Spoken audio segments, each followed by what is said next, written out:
Uma das dúvidas mais comuns no seguro J&O é se está coberto quando o administrador sofrer uma ação em virtude dele ter sido avalista ou fiador da empresa, né? Muitas pessoas têm dúvida com relação a isso. Por quê? As pessoas imaginam que o fato dele ser avalista ou fiador foi por conta da condição de administrador dele. Então, por ele ser executivo da empresa, ele assinou aquele aval. Então, né, se ele sofrer alguma reclamação em virtude disso, se a empresa não cumprir com o pagamento daquela dívida e ele for executado, ele poderia usar o seguro. Será que ele poderia mesmo? Não. Nenhuma seguradora, pelo menos no momento que eu estou gravando esse vídeo, né, em fevereiro de 2021, nesse momento, nenhuma seguradora cobre o próprio aval em si, a própria fiança em si, o valor da dívida. Por quê? Porque isso é uma dívida da empresa, tá? O administrador, ele assinou, ele se pôs como garantia, vamos colocar assim, né? Porque ele quis, né? Ah, mas Tabata, tem uma pressão, se ele não assinasse, porque não sei o que, ele foi pressionado pelos sócios, enfim, ele não teve escolha, ele precisou assinar. Ok, mas isso não faz parte da atribuição de um gestor. Não tô falando que ali ele pode ter sido pressionado e tal, mas isso não é incumbência do cargo dele, ele ser garantidor das dívidas da empresa. Então é um risco que ele está assumindo que a seguradora não vai pegar. Então ele não consegue transferir esse risco para a seguradora.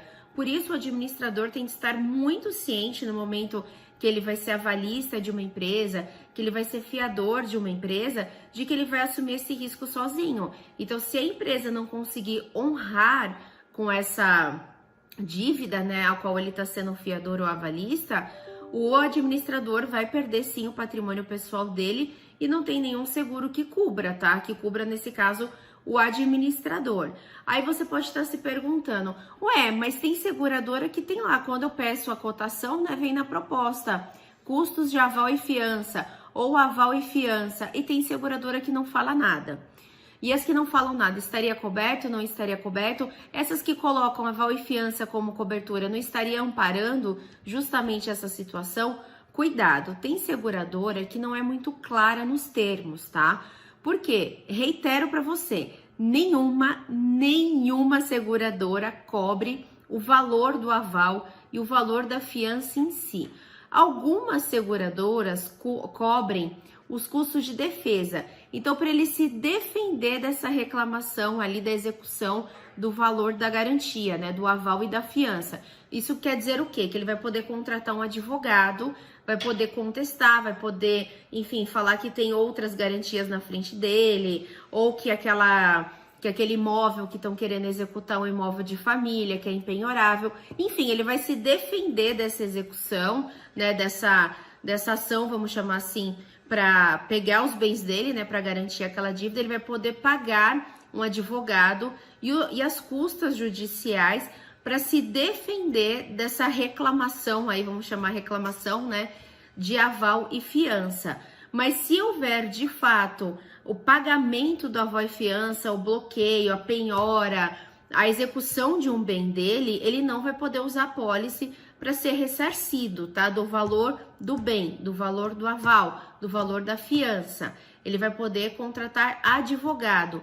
E isso não é em todas as seguradoras, tá? Tem seguradora que exclui aval e fiança e ponto final. Quando ela exclui, aí surge uma outra dúvida. Ué, Tabata, mas nem os custos de defesa? Tudo bem, eu entendi que de forma alguma vai cobrir aval e fiança. Mas e os custos de defesa não vão estar cobertos? Não, porque se a seguradora não faz nenhuma ressalva, ela não cobre nada referente àquele tema. Absolutamente nada. Nada. Eu não cubro aquele assunto.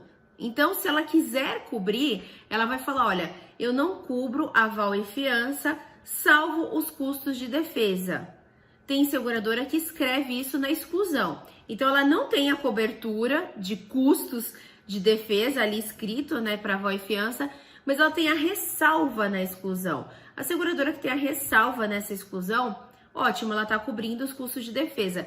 Tanto quanto a seguradora que tem a cobertura. Porque tem seguradora que escreve isso como cobertura. Ela escreve, ao contrário do que consta na exclusão 5.x, blá, blá, blá, os custos de defesa decorrentes de avó e fiança estarão cobertos nesse seguro, tá? Ela faz a ressalva para cobrir os custos de defesa.